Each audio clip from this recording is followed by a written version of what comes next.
Exercise 23.3 for class 10, serial number 693, MCQ 9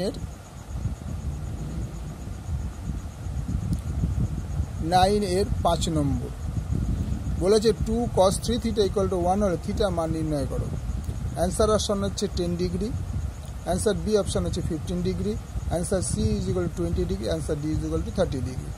তো আমরা লিখলাম কি 2 cos 3 theta equal to 1, তাহলে cos 3 theta equal to 1/2, cos 3 theta equal to এই যে 1/2 হচ্ছে cos 60, তাই 3 theta equal to 60 degree, cos কেটে যাবে, 3 theta equal to 60 degree, theta equal to 60/3, 3 20 60 degree, তাই theta equal to 20 ডিগ্রি। তো অ্যান্সার অপশন হয়ে যাবে ডি, অ্যান্সার অপশন হয়ে যাবে সি 20 ডিগ্রি।